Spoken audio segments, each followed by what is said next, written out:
교회력 절기로 성령 강림절 이후는 가장 길게 성령 강림절 후 1주, 2주, 3주 가장 긴 기간이 이어집니다.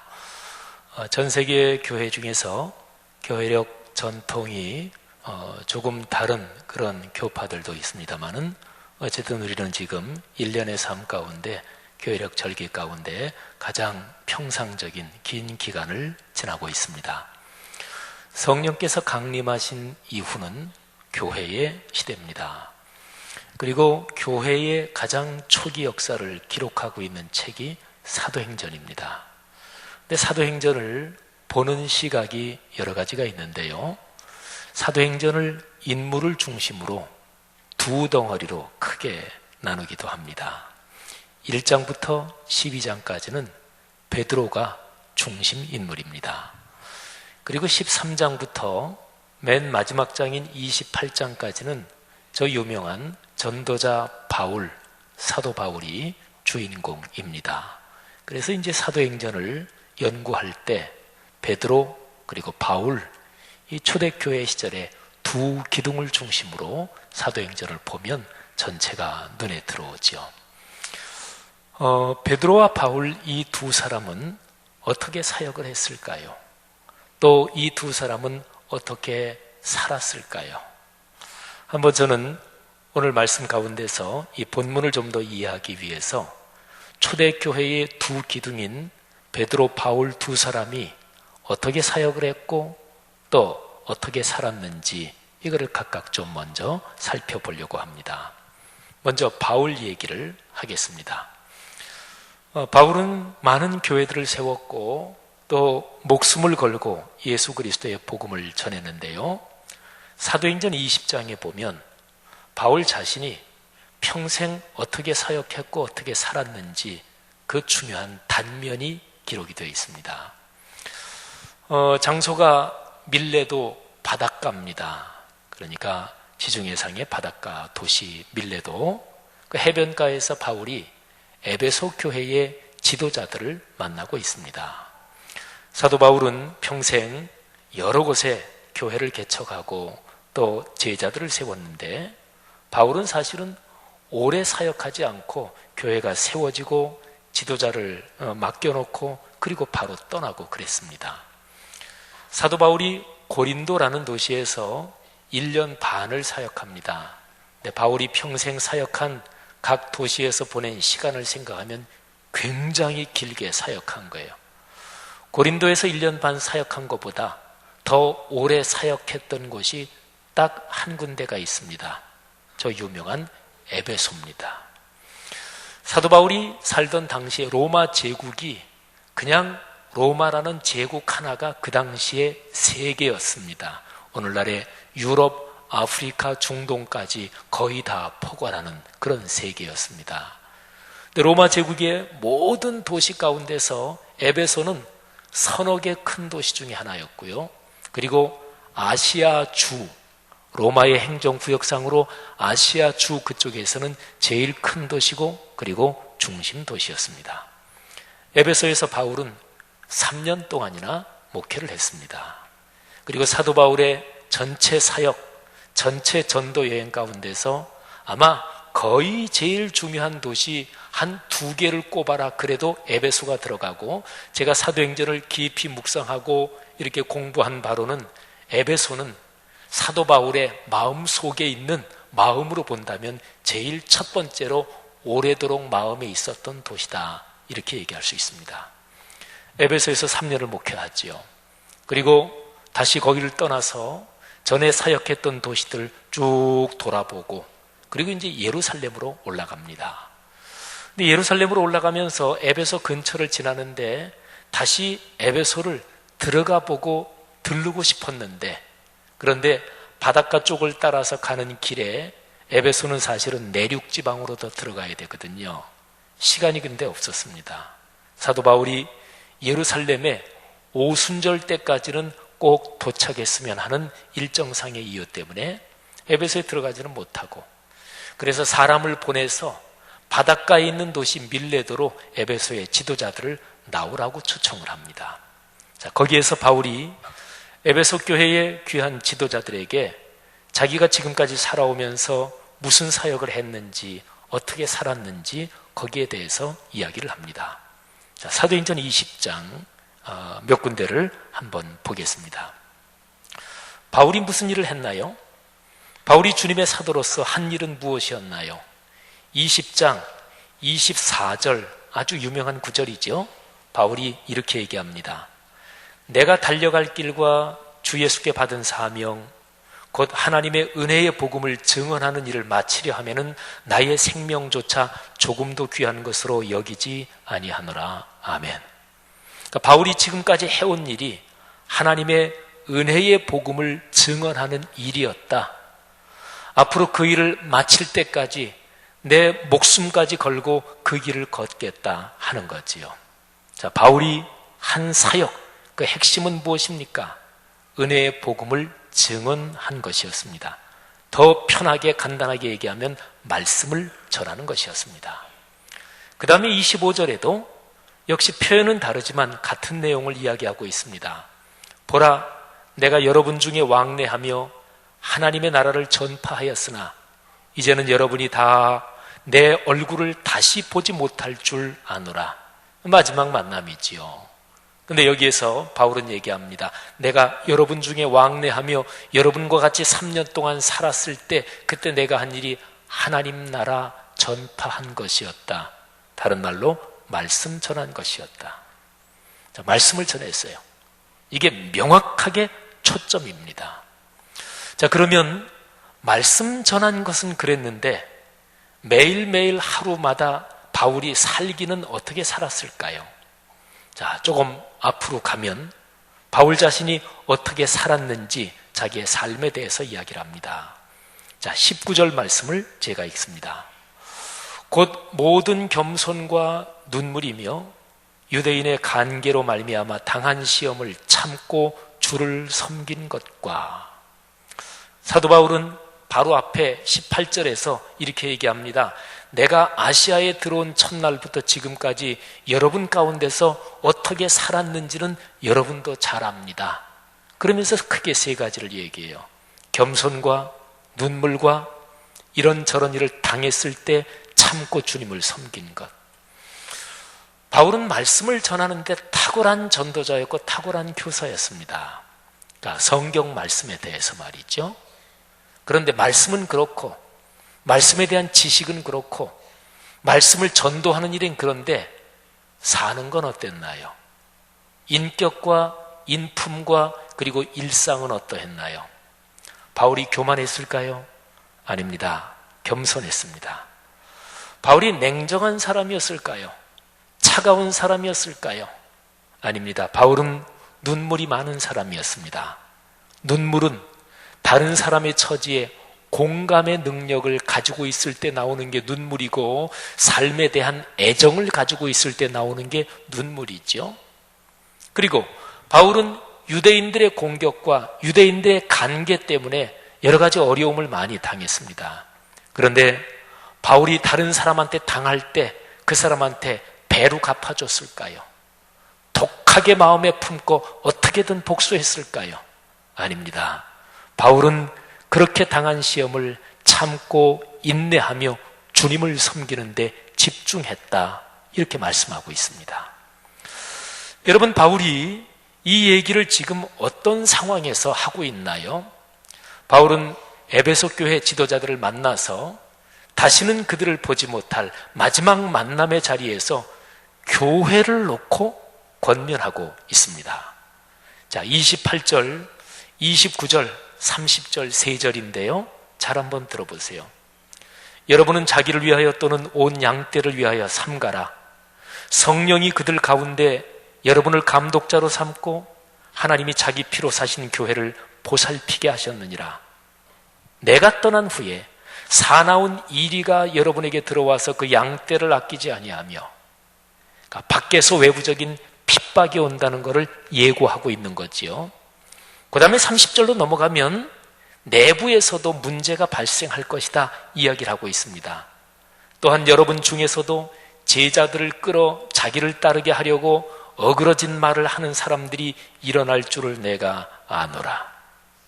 밖에서 에베소 교회에 핍박이 닥쳐올 거래요. 그리고 에베소 교회 안에서도 어떤 사람들이 사람들을 자기 편으로 만들어서 편을 가르고 그런 사람이 일어날 거래요. 사도 바울은 3년 동안 에베소에서 사역했어요. 기존의 교회가 있는 교회 가서 사역한 게 아닙니다.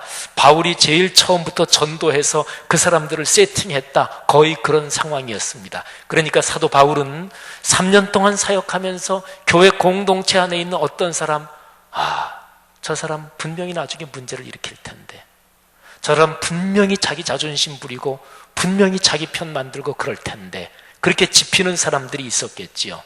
사도 바울이 지금 그 얘기를 하고 있습니다. 종합하면 사도 바울은 예수 그리스도의 피로 값주고 사신 하나님의 교회, 그 하나님의 교회를 놓고 지도자들에게 간곡하게 권면하고 있습니다. 그러면 보세요. 바울은 이제 곧 떠나야 됩니다.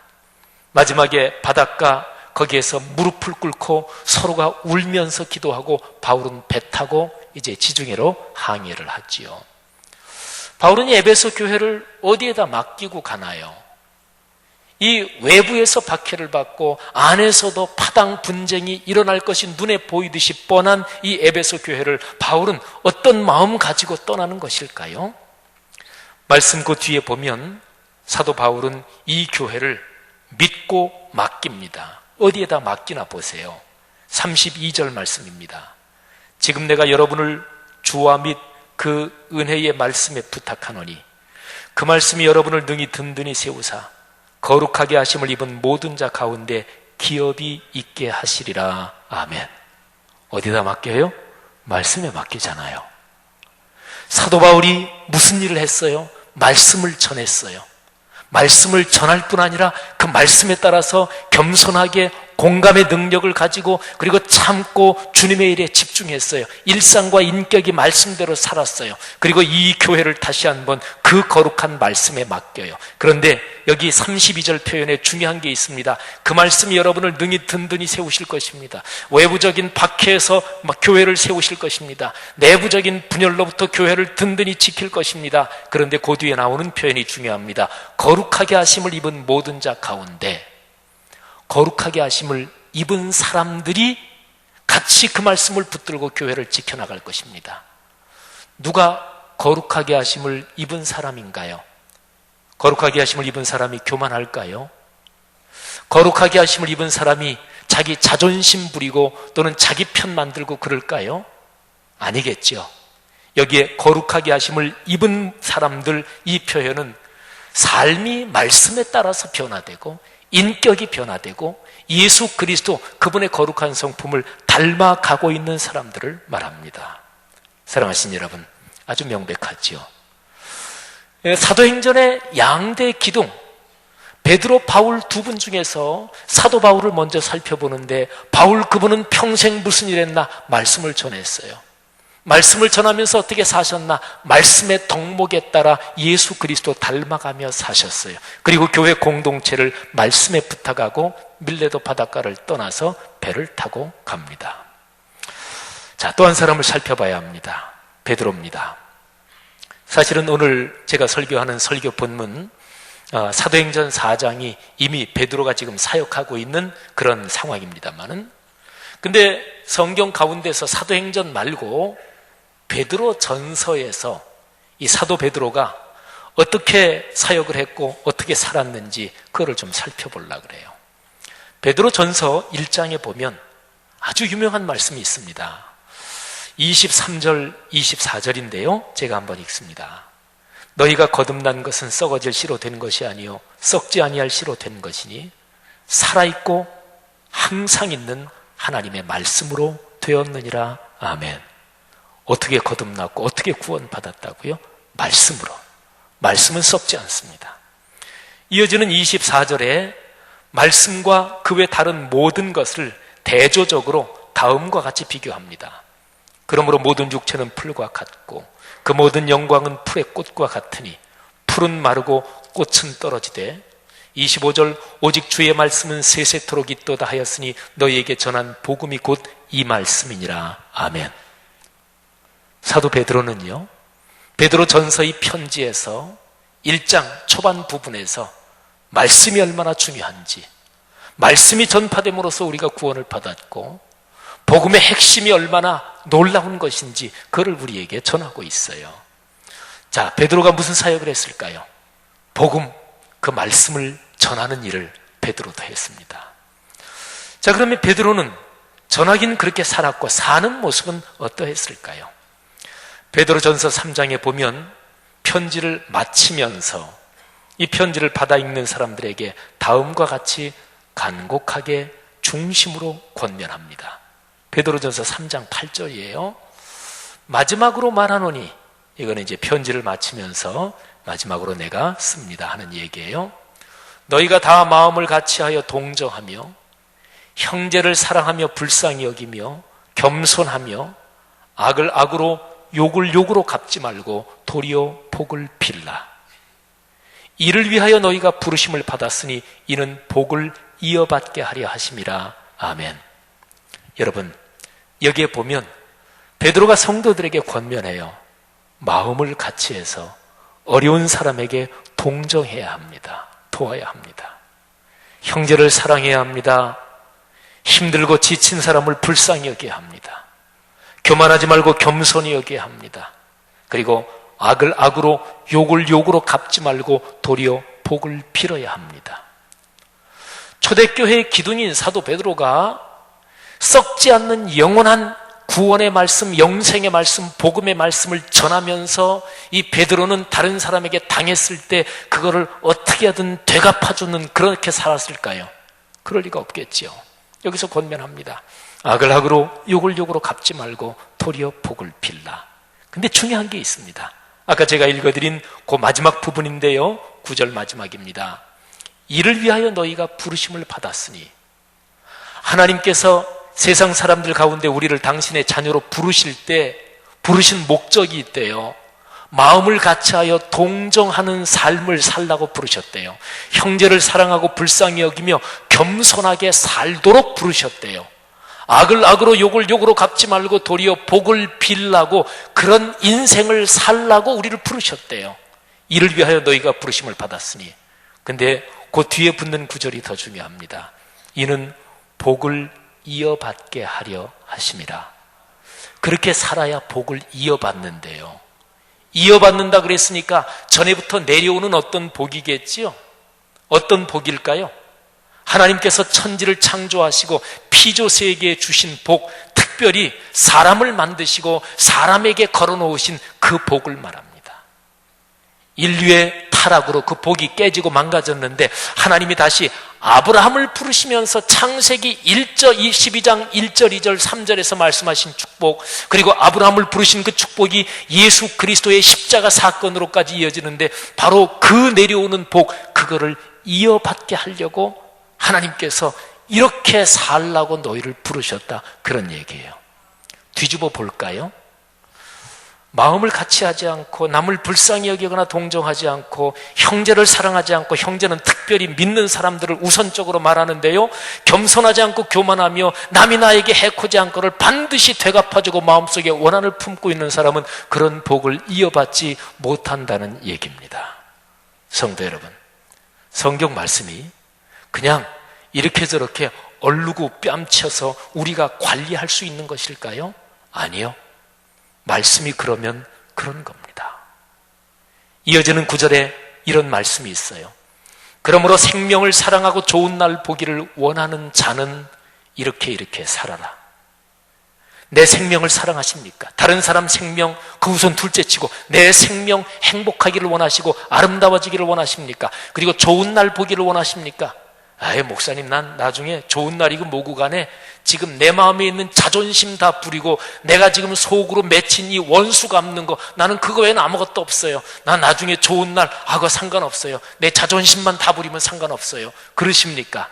그런 사람들은 말고, 그러나 생명을 사랑하고 내 인생과 내 자녀손 가정 가문 대대로 좋은 날 보기를 진정으로 원하십니까? 그런 자는 이렇게 살래요. 제가 10절 이후 11절까지 읽습니다. 혀를 금하여 악한 말을 그치며 그 입술로 거짓을 말하지 말고 악에서 떠나 선을 행하고 화평을 구하며 그것을 따르라. 아멘. 사랑하신 여러분, 베드로를 살펴봤어요. 베드로도 사도 바울하고 똑같이 무슨 사역을 했나요? 썩지 않는 영원한 구원과 생명의 말씀, 복음의 말씀을 전했어요. 그리고 어떻게 살았나요? 마음을 같이하여 불쌍히 여기며 악을 악으로 갚지 않고 화평을 구하며 그렇게 따라 예수 그리스도에 닮아가는 길을 걸었습니다. 여러분, 베드로, 바울 두 분의 삶은 근본적으로 같습니다. 말씀드린 대로 사도행전 1장부터 12장까지의 주인공이 베드로요, 13장부터 28장까지가 주인공이 바울인데 이 두 분 초대교회의 양대 기둥이 걸어가신 길이 같단 말이에요. 무슨 일을 했나? 말씀을 전했어요. 그러면 그들의 일상과 인격은 어떠했는가? 그들은 평화와 사랑, 그리고 동정과 긍휼, 그리고 남을 끌어안으며 삶의 길을 걸었단 말이에요. 사랑하신 여러분, 초대교회 중에 초대교회라고 할 수 있는 교회가 예루살렘 교회예요. 근데 예루살렘 교회가 제일 최초로 박해를 받은 사건이 사도행전 3장, 4장에 기록이 되어 있어요. 그들이 사도 베드로와 그리고 요한이 공회에 체포돼서 거기에서 신문을 받고 협박과 위협을 받습니다. 근데 공회가 두 사도 그리고 예루살렘 교회를 위협하고 협박하면서 금지한 것이 있었어요. 말씀을 전하지 말아라. 그들이 풀려납니다. 교회 공동체 와서 같이 기도해요. 하나님 앞에 무슨 기도를 했을까요? 근본적으로 보면 딱 한 가지를 놓고 간구했어요. 29절에 그게 기록이 되어 있습니다. 종들로 하여금 담대히 하나님의 말씀을 전하게 하여 주시오며. 하나님께서 그들의 기도에 응답하십니다. 31절에 보면 응답된 내용이 이렇게 기록이 되어 있습니다. 무리가 다 성령이 충만하여 담대히 하나님의 말씀을 전하니라. 아멘. 여러분, 명백하죠? 예루살렘 교회는 하나님의 말씀을 전했습니다. 그런데 하나님의 말씀을 전하는 예루살렘 교회 그 성도들의 삶은 어떠한가요? 그게 32절 그 이하에 나와요. 자, 32절 이하를 보면, 얼핏 보면 말씀을 열심히 전했고 성도의 수가 늘어났고 사도행전 쭉 보면서 그것만 눈에 들어올 수가 있어요. 한국교회 목회자들이 사도행전 아주 좋아합니다. 한국교회는 선교에 열심히 있는 교회요, 계속해서 교회 성장을 경험해온 교회입니다. 그래서 많은 설교자들이 사도행전을 묵상하고 사도행전을 가지고 설교하면서 하나님의 거룩한 능력으로 복음이 계속해서 전파되는 바로 그거를 얘기해요. 말씀이 살아 움직이는 것을 얘기해요. 맞습니다. 성령의 강한 역사를 얘기해요. 맞습니다. 그래서 성도의 수가 3천, 5천 계속해서 늘어났더라, 그거를 얘기합니다. 다 맞아요. 그런데 사도행전에서 지나치고 넘어가는 문제가 있어요. 그렇게 말씀을 전하는 사람들, 그 사람들의 인격, 일상, 삶은 어떠했는가? 자, 잘 보세요. 32절 제가 읽습니다. 믿는 무리가 한 마음과 한 뜻이 되어 모든 물건을 서로 통용하고 자기 재물을 조금이라도 자기 것이라 하는 이가 하나도 없더라. 아멘. 자, 두 가지를 말씀드립니다. 첫째는 한 마음과 한 뜻이 되었대요.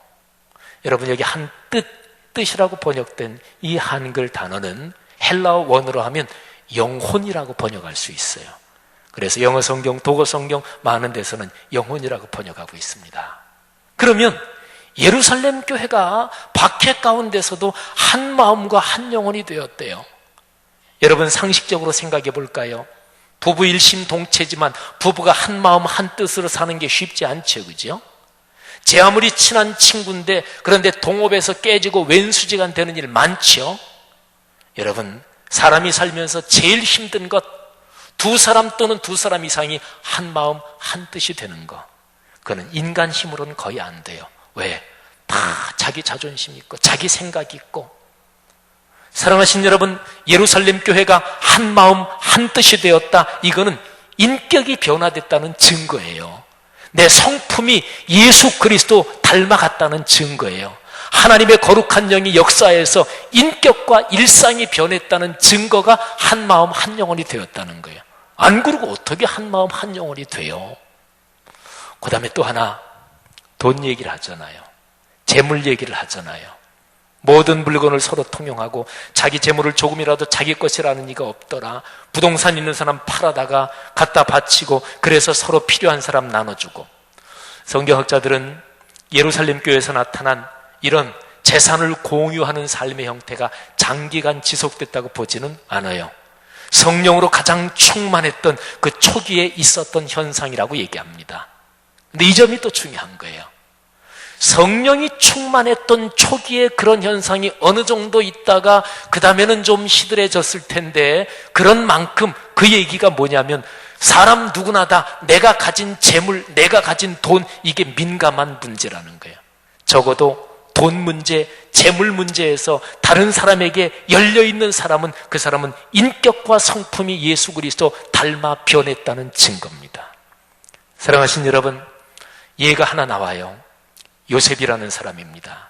우리 보통 성도들이 더 많이 알고 있는 이름으로는 바나바인데, 바나바는 사실은 별명이에요.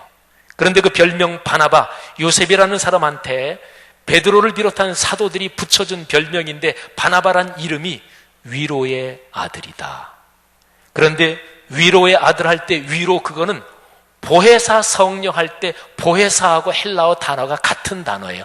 파라클레토스, 위로한다, 도와준다, 불쌍히 여긴다, 같이 끌어안는다, 조언해준다, 친구가 되어준다, 그런 뜻입니다.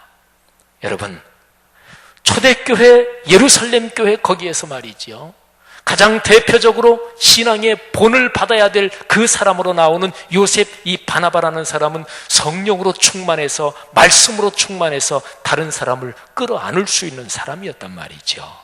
아는 대로 이 바나바가 바울과 함께 초대교회 역사에서 최초의 공식 선교사로 온 세상을 다니면서 복음을 전했던 바로 그 사람이요, 그리고 사도 바울을 끌어내가지고 복음의 최전선에 잘 세팅하도록 뒤에서 밀어준 사람이 바로 바나바입니다. 사랑하는 여러분, 초대교회를 가만히 살펴보면 그들이 한 사역은 아주 명백합니다. 말씀을 전했습니다.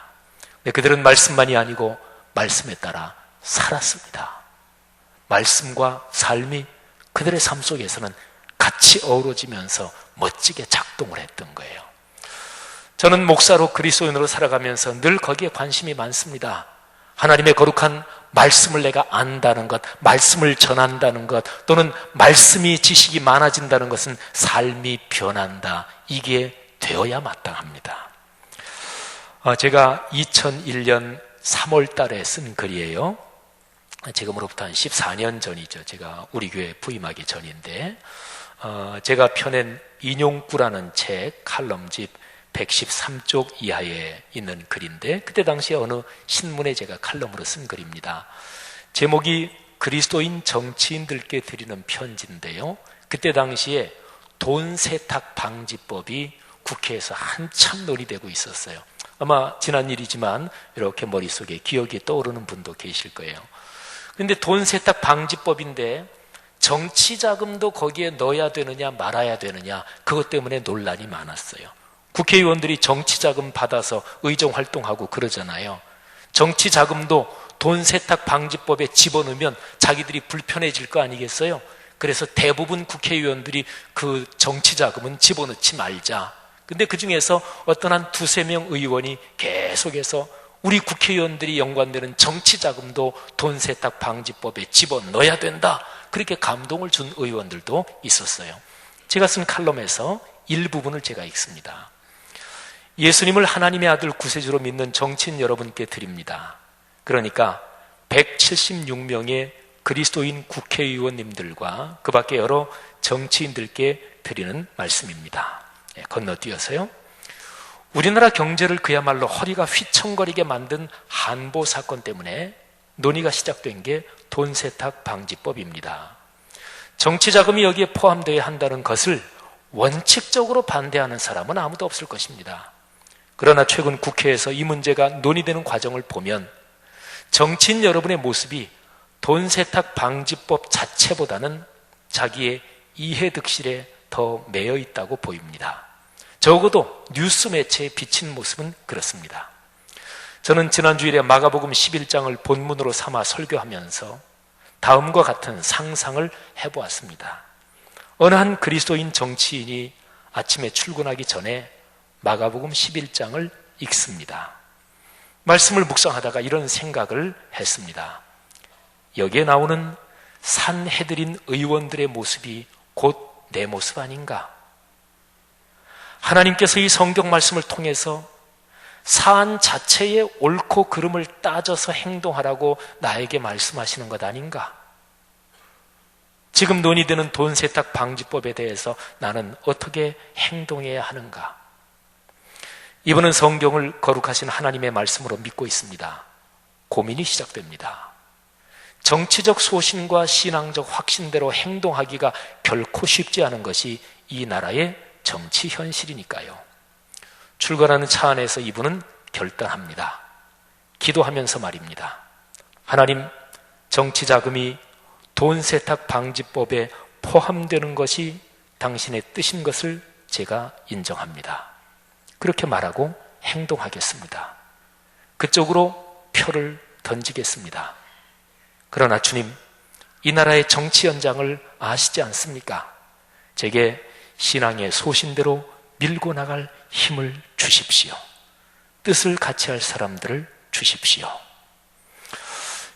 뒤로 칼럼 내용이 좀 더 이어집니다만은 그때 당시에 국회의원 중에서 두 사람이 아주 소신 있게 정치자금도 돈 세탁 방지법에 포함돼야 된다. 그러는 그 얘기도 잠깐 썼고, 그리고 국회의원들이 가장 대표적으로 언론에 많이 보도되는 사람이니까 그렇지, 국회의원들만이 아니라 목사와 장로를 비롯한 교계 지도자들 또는 그리스도인들이 자기가 어떤 직종에서 살든지 자기가 살고 있는 그 직종에서 말씀의 가르침을 따라 용기 있게 결단하며 살아야 된다. 그런 내용을 뒤에 조금 더 썼어요.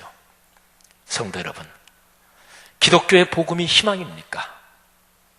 예수 그리스도의 복음은 오늘날 이 세상에서도 아직까지 능력이 있는 것입니까? 하나님의 말씀은 살아 움직이는 것입니까? 저는 그렇다고 분명히 믿습니다. 여러분들도 믿으시는 줄 압니다.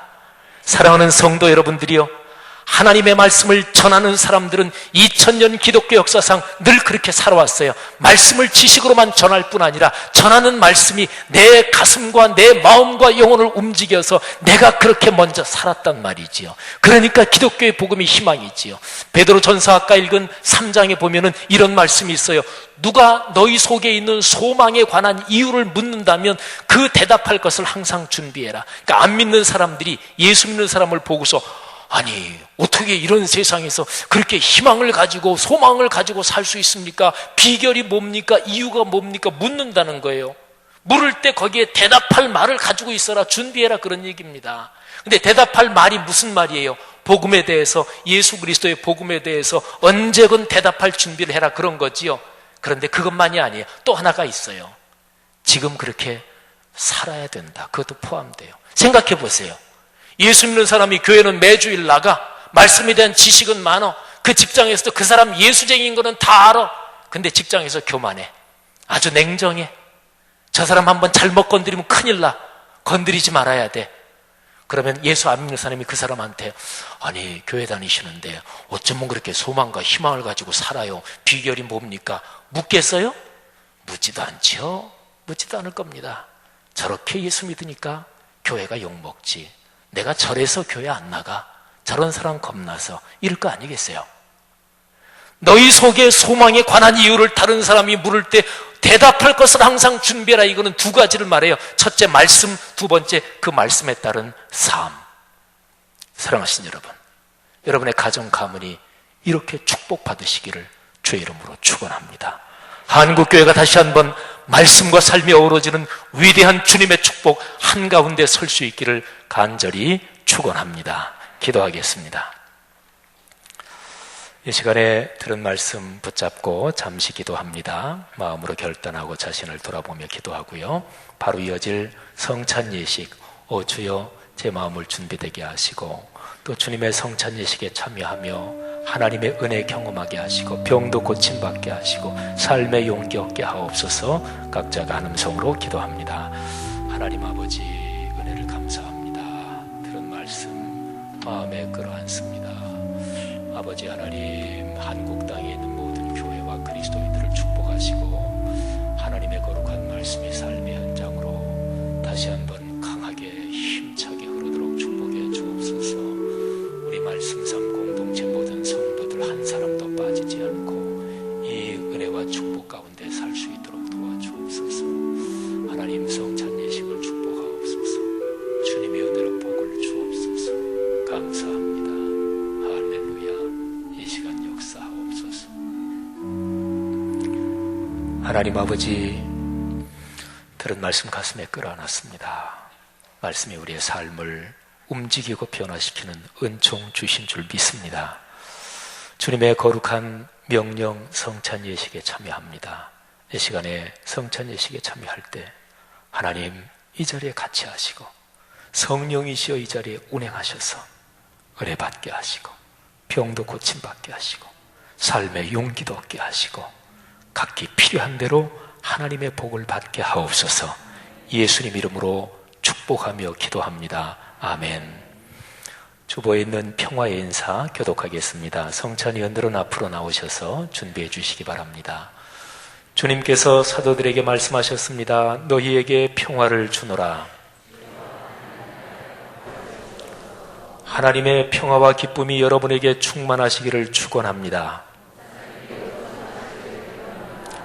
이제 받은 은혜를 생각하면서 다 같이 평화의 찬송을 부릅시다. 평화 평화로다. 평화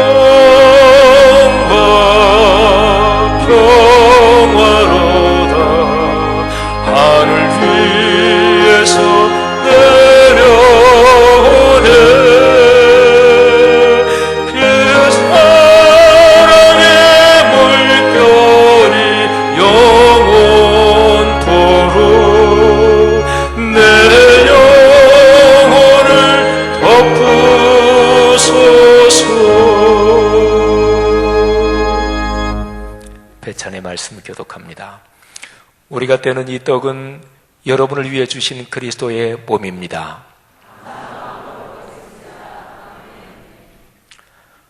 우리가 마실 이 포도주는 여러분에게 주신 그리스도의 피입니다.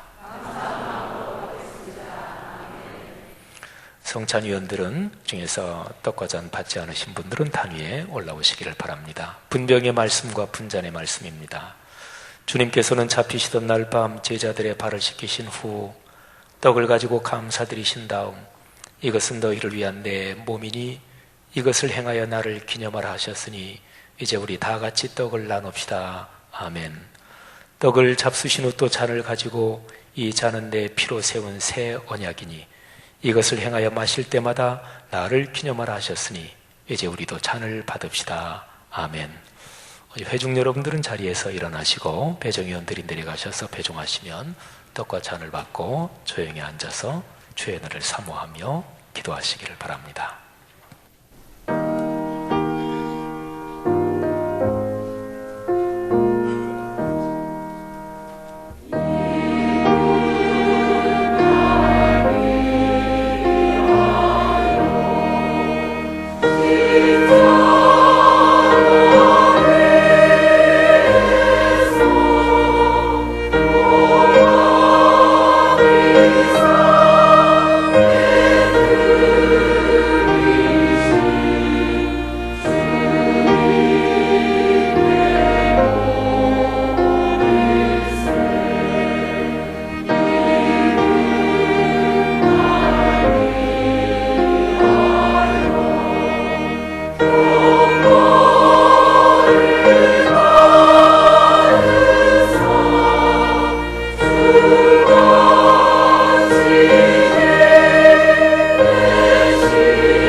지금 이 시간 이 자리에 거룩하신 삼위일체 하나님께서 같이 계십니다.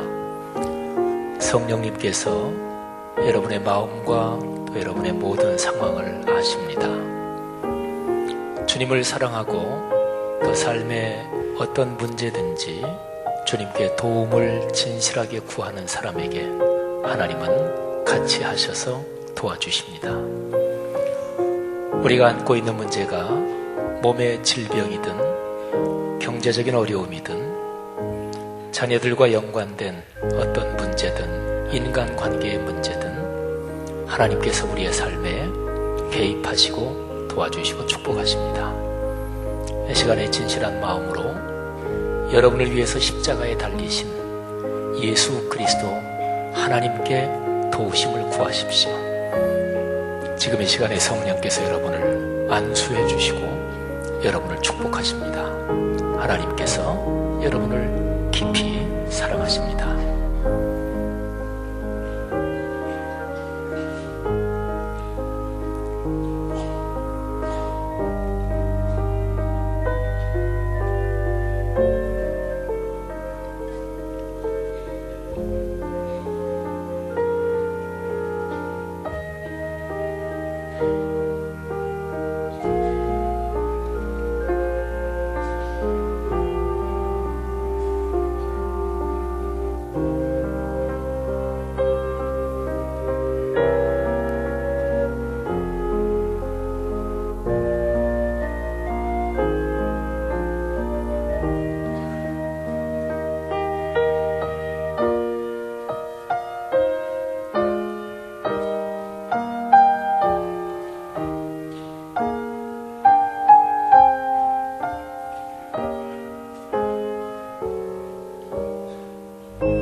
하나님 아버지, 은혜를 진심으로 감사합니다. 우리를 위해 십자가에 달리신 주 예수 그리스도, 그 안에 나타난 하나님의 사랑, 그 평화, 그 능력이 세상의 어떤 것보다 더 크고 놀라우신 것임을 저희는 믿습니다. 다시 한번 그 은혜를 믿고 의지하며 주님께 우리를 맡기오니 이 시간 성찬 예식을 통해 성도들을 붙드시며 힘주시며 삶의 어려움을 넘어서게 하시는 건 믿습니다. 몸의 질병도 고쳐주심을 믿습니다. 이 시간에 우리의 모든 일을 주님께서 끌어안으시고 축복하옵소서. 예수님 이름으로 기도하옵나이다. 아멘. 결단의 기도 교독합니다. 우리는 그리스도의 몸과 피를 우리 안에 모셨습니다. 주님의 몸과 피를 모셨으니 거듭난 자녀답게 살겠습니다. 하나님의 거룩하신 성령님을 우리에게 가득히 주시옵소서.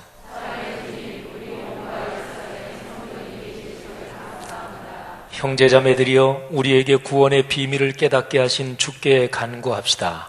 우리를 위하여 이 땅에 오신 예수님, 이 땅에 하나님의 나라가 임하게 하옵소서. 성령의 이끄심을 따라 예수 그리스도를 전하며 살게 하옵소서. 우리를 구원하신 예수님의 이름으로 기도드립니다. 아멘. 다 같이 일어나셔서 424장 1절, 2절, 4절 부르고 축도로 예배를 마칩니다. 가사가 우리의 고백이 되기를 바랍니다. 아버지여, 나의 마음을 낙하주관하시고 완악하고 교만한 것 변케하여 주소서. 온유하고 겸손하여 평안하게 하시고